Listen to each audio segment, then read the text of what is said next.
नमस्कार, मैं हूं आशा सिंह और आपका स्वागत हमारे चैनल पर। कांग्रेस का नया ड्रामा राजस्थान को लेकर शुरू हो गया है। प्रियंका गांधी वाड्रा, आनंद शर्मा, सुरजेवाला, राहुल गांधी, अहमद पटेल से लेकर इनके सभी पी चिदम्बरम जैसे जो बड़े नेता हैं, ये सभी अब सामने आ गए हैं। अब ये कह रहे हैं कि लोकतंत्र को बचाने के लिए ये राजभवन का पूरे देश में घेराव करेंगे।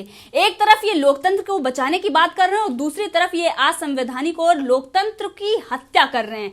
वहीं पर अशोक गहलोत ने जिस तरीके की टिप्पणी सचिन पायलट को लेकर कही थी, कोई भी नेता इस पर नहीं बोला था, लेकिन अब कुर्सी जाते देख पूरी तरीके से ये बौखला गए और इस पे तमाम तरीके के आरोप केंद्र सरकार पर लगा रहे हैं। इसी विषय पर चर्चा के लिए हमारे साथ है राजनीतिक विश्लेषक पवन त्यागी। सर, आपका बहुत बहुत स्वागत हमारे चैनल पर। सर, ये सारी जो चीजें हो रही हैं, इससे पहले इन्होंने सत्र बुलाने की मांग की अशोक गहलोत ने और उन्होंने कहा कि हम सत्र बुलाना चाह रहे हैं, बिना किसी नोटिस दिए दबाव बनाकर राज्यपाल पे ये अपना जो इनका मन चाहेगा वो करेंगे। दूसरी बात, अब इन्होंने ये कहा है कि हम कोरोना वायरस पर चर्चा करना चाहते हैं, हम फ्लोर टेस्ट नहीं करवा रहे हैं। वहीं पर कांग्रेस पूरे देश में हर राजभवन का ये घेराव करेगी। आखिर जब कुर्सी जा रही है तो कांग्रेस इतना बौखला क्यों रही है? देखिए, कांग्रेस में जो सबसे सीनियर लीडरों की लिस्ट में लीडर आते हैं उसमें अशोक गहलोत आते हैं जी। और अशोक गहलोत का जो हमने ड्रामा देखा है राजस्थान में, उससे सिद्ध हो गया कि इनका सीनियर मोस्ट नेता भी किस तरह से राजनीति में जीरो है। दो वजह से जीरो है। एक तो अपने पार्टी के अंदर के असंतोष को वो संतुष्ट नहीं कर पाए।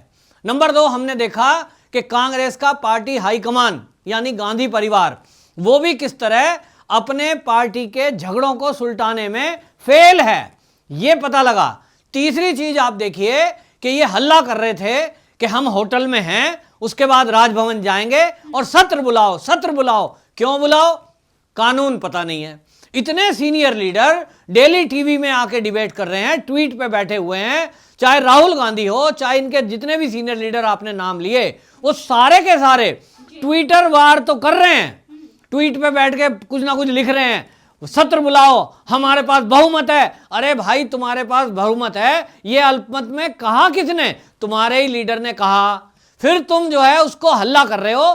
क्या तुम्हें कानून का पता नहीं था कि 21 दिन का नोटिस देना पड़ता है, कोई रीजन भी लिखना पड़ता है? वो इन्होंने लिखा नहीं, क्योंकि असली बात यह है कि अशोक गहलोत को भी पता है कि बहुमत उनके पास नहीं है। तो सिद्ध कहां करें जब बहुमत है ही नहीं?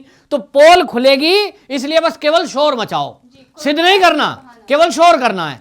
होटल में कितने लोग हैं, उसमें कितने पार्टी के और लोग हैं, कितने उसमें कुछ नहीं पता। इन्होंने जब अपनी पार्टी की बैठक करी थी अपने आवास पर, उसके बाद ये होटलों में शिफ्ट हो गए। वहां कितने हैं, इनके विधायक कितने हैं, किसी को नहीं पता। अपने आप ही गिनते हैं, अपने आप ही कह देते हैं पूरे हैं। तो भाई ऐसा है, फ्लोर टेस्ट जब होगा जब राज्यपाल चाहेंगे। राज्यपाल आपके नौकर नहीं है, राज्यपाल राष्ट्रपति के प्रतिनिधि हैं। उनको जब कोई उपयुक्त कारण लगेगा तो वो सत्र बुलाएंगे, उनको कोई नोटिस देगा तो वो सत्र बुलाएंगे। आपके कहने से थोड़ी बुला लेंगे कि सत्र बुलाओ। अब आप कह रहे हो साहब हम पे बीजेपी सवाल उठा रही है, तो बीजेपी सवाल पूरे देश में उठाएगी जहां जहां आपकी सरकार है, तो क्या सब जगह सत्र बुलाओगे? और इसलिए फेल हो गए। तो फेल होने में अब इनको लगा कि पूरे देश में फजीयत हो रही है। लोग कह रहे हैं कि क्या तुमको पता नहीं था 21 दिन का नोटिस दिया जाता है? तो इनको गलती का एहसास हुआ कि यार ये तो वास्तव में गलती हो गई, नोटिस देना चाहिए। अब नोटिस दें तो एपिडेमिक एक्ट में यह लिखा है कि विशेष परिस्थितियों में ही सत्र बुलाया जा सकता है। तो क्या लिखें? अगर ये लिखते हैं विषय में कि राज्यपाल महोदय, हमारी पार्टी का डिप्टी सीएम हमसे लड़ा और हम पे आरोप लगाया कि हम अल्पमत में हैं, कांग्रेस के लीडर दो गुट में बदल गए हैं, टूट गए हैं और हम बहुमत सिद्ध करना चाहते हैं। भाई किसको दिखाना चाहते हो? भाजपा को? भाजपा अभी भी कहीं रोल में नहीं है। तो इनको अब नोटिस देने में कारण भी लिखना था। तो अशोक गहलोत ने कारण क्या लिखा जिसके कारण मना ना कर पाए? क्योंकि आप देखिए दिल्ली में भी सत्र बुलाया गया, तो ये कोरोना को लेकर के बुलाया गया। उस पर आप बुला सकते हो कि अगर कोई वहां बैठ करके आपको डिस्कस करना है, कोई कोरोना काल में हम कैसे युद्ध मतलब जूझें, उस बीमारी से कैसे जूझें। तो इनको किसी ने दिमाग दिया अशोक गहलोत को, जो इनके पास पहले से था नहीं, पहले से नहीं लगाया इन्होंने, अब दिया किसी ने कि यार इसमें लिखो।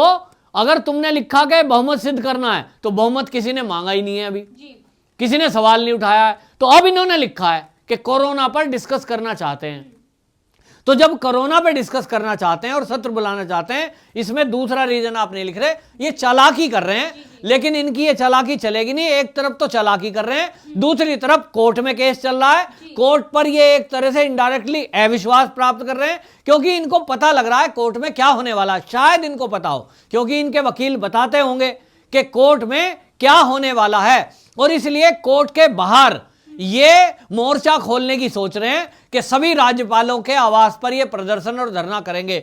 जो इस देश में अराजकता है, राष्ट्रपति के प्रतिनिधि के आवास के बाहर आप इस समय, जबकि पूरे देश में लॉकडाउन लगा हुआ है, तो आप प्रदर्शन बैन है, आप किस बिना पर प्रदर्शन करेंगे? दूसरी बात, आप राजस्थान के मैटर में भी जिस तरह राज्यपाल के आवास पर गए, उससे राज्यपाल अच्छे खासे नाराज हुए थे, आपको डांट पड़ी, आपको लिखित में चिट्ठी दी गई, तो आपको अकल नहीं आई कि आप राज्यपाल के आवास पर एक तरह से अराजकता फैलाने के लिए पहुंच गए? ये आपने गलती करी। ये इसी गलती को हर स्टेट में दोहराएंगे।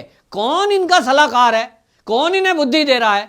और ये जहां भी धरना प्रदर्शन करेंगे, ये एक तो अराजकता है, कानून का उल्लंघन है। ये राजस्थान में छूट गए, बाकी देश में अगर ये कहीं करें तो इनके खिलाफ सख्त एक्शन लेना चाहिए, क्योंकि इस तरह ये उकसा रहे हैं लोगों को। एक तरफ उकसाकर ये लोगों को सड़क पे लाने की बात करते हैं, अब ये उस पे भी मुंह छुपाते घूम रहे हैं। क्योंकि जब इन्होंने कहा कि हमारे अशोक गहलोत ने कहा था कि जनता राजभवन को घेर लेगी, तो अभी इनके नेता मुंह छुपाते घूम रहे हैं। और अब क्या कह रहे हैं? वो हमारा मतलब ये नहीं था जी, अब तुम्हारा मतलब ये नहीं था, क्योंकि अब आप फेल हो गए। तो ये थूक के चाटने वाली बातें हैं कि इनका जब मैटर फेल हो जाता है तो उसके बाद अब इन्होंने क्या करा है, वही ट्विटर का सहारा लिया है। बड़े बड़े लीडर अपने सारे उतार दिए। हम देख रहे हैं कि उस पर जैसे एकदम बाढ़ आ रही है ना, कई जगह पानी भर रहा है नदियों का बांध तोड़ते हुए, ऐसे कांग्रेसी लीडरों की बाढ़ आ गई है। चाहे वो हरीश रावत हो, वो कहते हैं भाजपा विपक्ष की आवाज को दबा रहा है। राजीव त्यागी जो इनके प्रवक्ता हैं, वो बोल रहे हैं ईडी, सीबीआई और धनबल और बाहुबल का सहारा बीजेपी ले रही है। शशि थरूर कह रहे हैं, अधीर रंजन चौधरी कह रहे हैं कि चुनी हुई सरकारों को गिरा रहे हैं। आनंद शर्मा और गुलाम नबी आजाद, इनका वो केंद्र पे सवाल उठा रहे हैं। पी चिदम्बरम ट्वीट कर रहे हैं। मतलब सारे नेता जैसे कि एक ट्विटर वार पे उतर आए हैं। शायद इनकी ट्रेनिंग चाइना से हो रही है। चाइना में जिस तरह से ग्लोबल टाइम्स उनका प्रोपोगंडा वार करता है, इनकी ट्रेनिंग चाइना से हो रही है, क्योंकि ये समझौता तो चाइना से करके आए हैं राहुल गांधी एंड पार्टी। तो उन्होंने सिखाया होगा कि किस तरह से एक झूठ को फैलाओ, फिर उसको देश में फैलाओ, तो देश के लोगों में भ्रम पैदा कर दो। ये अभी भी इसी भ्रम में पैदा हैं और इसी भ्रम को फैलाने की कोशिश कर रहे हैं कि ये भाजपा पर इस आरोप को लगा दें, जनता के दिमाग में फिट कर लें कि भाजपा गिराने की साजिश कर रही है। हकीकत सबको पता है कि इनके पार्टी का अंदरूनी मामला है, सीएम और डिप्टी सीएम का आपस का झगड़ा है। उस झगड़े को ये सुलटा नहीं पा रहे हैं, तो ये भाजपा को ढूंढकर उसके सर ठीकरा फोड़ना चाहते हैं, जो इनका झूठ चलने वाला नहीं है। सारी जनता जानती है कि अगर ये दोनों आपस में नहीं लड़ते, सीएम और डिप्टी सीएम, सचिन पायलट को ये गाली ना देते, बाहर ना निकालते, उसको नकारा निकम्मा ना कहते, तो इनकी सरकार को कोई खतरा नहीं था। बीजेपी लाख कोशिश कर लेती, इनकी सरकार कैसे गिरा सकती है? बहुमत है भाई आपके पास, आपका दल टूटा आपके झगड़ों के कारण। बीजेपी का कोई लेना देना नहीं है, ये बीजेपी को खामोखा लपेट रहे हैं, जनता सब जानती है। जी बिल्कुल, कल सुप्रीम कोर्ट का फैसला आने वाला है और जैसे कि आपने कहा कि इनके जो वकील हैं वो इनको बताते होंगे कि मामला हमारे पक्ष में नहीं आएगा, क्योंकि जिस तरीके से अशोक गहलोत ने राजस्थान में जो अलोकतांत्रिक चीजें की हैं, असंवैधानिक चीजें, और सचिन पायलट ने इससे पहले हाई कोर्ट में भी और सुप्रीम कोर्ट में भी अशोक गहलोत को पटकनी दे दी है। अब इसी फैसले को लेकर, यानी कि जो याचिका दाखिल की गई है सुप्रीम कोर्ट को, उसको लेकर कांग्रेस दो गुटों में बट गई है। एक का कहना है कि हमें इन सब चीजों में नहीं पड़ना चाहिए, हमें याचिका वापस लेना चाहिए और राजनयिक तरीके से यानी मिलकर बैठाकर बात को सुलझाना चाहिए, क्योंकि इससे पहले ये सारी चीजें हो चुकी हैं। सचिन पायलट को मनाने की कोशिश की गई, लेकिन उन्होंने बात नहीं सुनी, ना तो प्रियंका गांधी वाड्रा और ना ही राहुल गांधी। राहुल गांधी ने मीटिंग के लिए बुलाया, लेकिन वो नहीं आए, क्योंकि उनको पता है कि जिस तरीके का अपमान का घूंट वो इतने सालों से पी रहे थे, आखिर उनको क्या मिला। और आज भी अगर वो उनकी बातें सुनते हैं तो आने वाले दिनों में उनको भी वही चमचागिरी करनी पड़ेगी। इसीलिए लेकिन दूसरी तरफ ये सुप्रीम कोर्ट में लड़ रहे हैं। आपने देखा अशोक गहलोत किस तरीके की बयानबाजी कर रहे हैं और उनको ये पता है कि मुख्यमंत्री पद अगर सचिन पायलट आते हैं तो वो दे नहीं सकते और इसीलिए वो किसी भी समझौते पर वो तैयार नहीं है और इसीलिए वो सुप्रीम कोर्ट के में याचिका दायर कर दी है। यानी कि दोनों तरफ हार इन्हीं की हो रही है, लेकिन इनका जो इनके नेता हैं वो दो पक्षों में बट गए हैं। आपको क्या लगता है कि कांग्रेस के लिए दोनों तरह से वो फंस गई है, लेकिन कौन सा गुट थोड़ी सही बातें कर रही है? अगर ये राजनयिक तरीके से समझाते तो सुलझ सकता था या सुप्रीम कोर्ट के फैसले पर इनको ज्यादा विश्वास? देखिए, ये पुराने अभी कांग्रेसी एक नए कांग्रेसी सचिन पायलट से लड़ने चले, इन्होंने अपमान किया, बाहर कर दिया, यहां तक ठीक है, इनकी पार्टी ये जाने। लेकिन जब ये कहते हैं कि विधानसभा का सत्र बुलाए बिना व्हिप जारी करके आप उस कानून के दायरे में लाकर सांसद जो विधायक हैं उनकी मान्यता रद्द कर सकते हैं, इससे ज्यादा मूर्खता की बात राजनीति में हो नहीं सकती। कोई राजनीति में नया पैदा बच्चा भी इस बात को जानता है कि ये जो मान्यता रद्द करने का हक है ये विधानसभा का सत्र बुलाने के बाद वहां तभी हो सकता है व्हिप लागू। आप व्हिप लागू करके आप घर में कोई मीटिंग कर लें, कोई और पार्टी की मीटिंग कर लें, मान्यता रद्द नहीं कर सकते। उसके बावजूद भी ये कोर्ट में गए क्योंकि इनको तसल्ली नहीं थी, इनको पता नहीं था। शायद इनके जो सलाहकार पुराने सीनियर वकील हैं, अब शायद उनकी अभी दिमाग उतना काम नहीं कर रहा है और इसलिए वे भी उलझुल फैसले कर रहे हैं। अब उनका अपमान भी होना तय हो रहा है। कोर्ट से उनको पहले ही डिफीट मिल चुकी है क्योंकि वो कहते हैं आज ही सुनवाई करो, अभी सुनवाई करो, वो नहीं हुआ। तो इनको लग गया है कि भाई कोर्ट में भी आप क्या मुंह लेके जाओगे, और इनको जब ये लग गया कि वहां भी तुम्हारी हार होनी है क्योंकि वहां निर्णय यही आना है कि आप किसी भी सदस्य की मान्यता कैसे रद्द कर सकते हो, व्हिप लागू नहीं होता है। ये सारा राजनीति का बच्चा भी कह रहा है, लेकिन कांग्रेस के ना तो सीनियर लीडर को, ना कांग्रेस के प्रवक्ता, ना कांग्रेस के वकील और ना कांग्रेस का हाईकमान ये समझने की कोशिश नहीं कर रहा। शायद इन्हें पता है, लेकिन ये खामोखा एक माहौल बनाने की कोशिश कर रहे हैं और इनका टारगेट भाजपा और भाजपा में भी मोदी जी हैं। शायद ये हर बात को मोदी जी के ऊपर लाना चाहते हैं।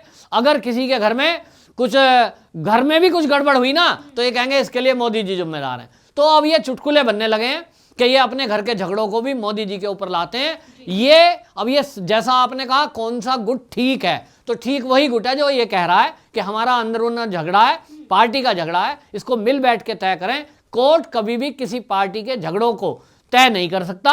और कोर्ट ने जैसा कि पहले भी टिप्पणी की है कि आपके सीएम का अगर कोई शिकायत कर रहा है, उनकी कोई गलतियां बता रहा है, तो ये कोई विद्रोह नहीं है। विद्रोह पर टिप्पणी की है तो ये आप विद्रोह सिद्ध कर नहीं पाएंगे, सचिन पायलट का कुछ कर नहीं पाएंगे और इसलिए हार अल्टीमेटली अशोक गहलोत की ही होनी है, ये सर्वविदित है। जी बिल्कुल, जैसे कि आपने कहा अगर ये ज्यादा कोशिश सचिन पायलट को मनाने में करते तो ज्यादा इनका भला था। लेकिन इसी पर प्रदेश अध्यक्ष जो बीजेपी के हैं राजस्थान में, सतीश पूनिया ने भी कांग्रेस पर और अशोक गहलोत पर उन्होंने पलटवार किए, क्योंकि जिस तरीके की चीजें कांग्रेस चला रही है, उन्होंने लिखा है कि जनता सब देख रही है, ईश्वर भी साक्षी, आपका ईमान कैसे गवाही दे रहा है, कुर्सी की भूख ने आपको लोभी बना दिया है, कोरोना ही नहीं अपराध भी तेजी से बढ़ रहे हैं, क्या बाड़े में बैठे रहना ही लोकतंत्र है, शासन है, कांग्रेस बताए कब बाड़े से निकलेगी अशोक गहलोत सरकार। यानी जो बाड़ेबंदी उन्होंने कर रखा है, इसी पर भी उन्होंने भी वार किया है। सर आपका बहुत बहुत धन्यवाद हमसे जुड़ने के लिए।